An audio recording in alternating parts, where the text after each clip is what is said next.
Greetings, everyone. It's 100 Jonathan here. And with the recent death of Senator Lindsey Graham, I decided to do an update video just talking about the fact that he was not the only member of Congress of the United States to die this year.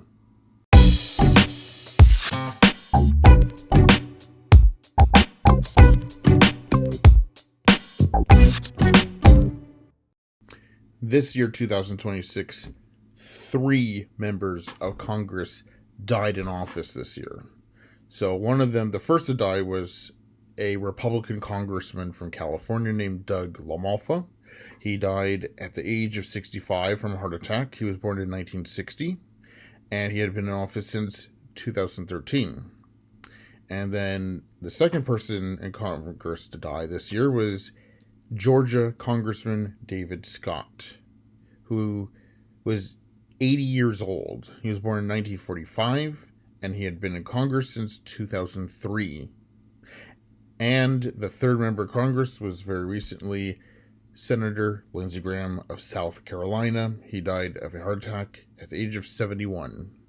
And Lindsey Graham had been in Congress for 31 years, since 1995. In the cases of David Scott and Lindsey Graham, is both of them were running for re-election this year. And both of them were up there in age, and they had been in office for a long time, especially Graham. And also, Senator Mitch McConnell is in really bad shape. Mitch McConnell's 84 years old, and I doubt is going to be returning to the Senate. And already he was set to retire at the end of the year, should retire just right now. So as I mentioned, these 3 members of Congress who died last year in 2025, 3 members of Congress also died, and they were all 3 in their 70s. Raul Grijalva, Jerry Connolly, and Sylvester Turner.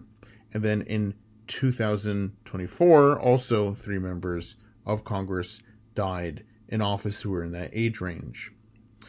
And this is becoming more of the pattern of more members of Congress dying per year. And take into context how, at least 106 members of the Senate and House of Representatives are the ages of 70 to 79, and over 25 members of Congress are in their 80s. On the closing on this video, I just wanted to reflect, I guess, more on Lindsey Graham and my confusion how the voters of South Carolina kept voting for him. But, in the context, South Carolina kept voting for Strom Thurmond, who was the senator before Lindsey Graham. And Strom Thurmond was in office for 49 years, from 1954 until 2003. And he was 100 years old when he finally left office.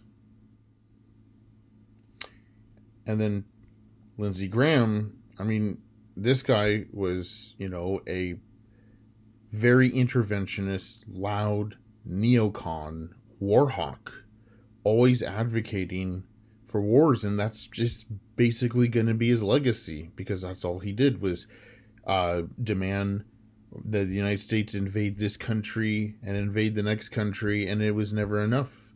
Lindsey Graham was one of the loudest advocates in the Senate, cheerleading the 2003 U.S. invasion of Iraq, and he also wanted the United States to stay in Afghanistan forever. He wanted the U.S. to eventually go to war in Iran, which is happening right now, bombing other countries like Libya and Syria and Yemen and Sudan. And he profited off war because Lindsey Graham invested in defense company stock and profited a lot from war. And then he was also always trying to advocate sending more money and weapons to Ukraine. And I just am very surprised that people in South Carolina who say they're for America first wanted a politician who was the antithesis of America first, a guy who was always traveling to other countries, be it Ukraine, Taiwan, Israel, and trying to lobby to get more American money to those countries. And it's like, what were you doing for the United States? So, in final note, it's us, the voters, who keep reelecting these career politicians. And if we claim we're sick of it, we're tired of career politicians, and people say, oh, we want term limits and all this stuff. Why do we keep reelecting these people? This is unacceptable. We continue this broken cycle of reelecting the same elderly career politicians until they die in office, or they become so physically ill, frail, or go senile. And when do we stop doing this? When do we stop reelecting these people and start voting for new people? I don't know. It's up to you, America.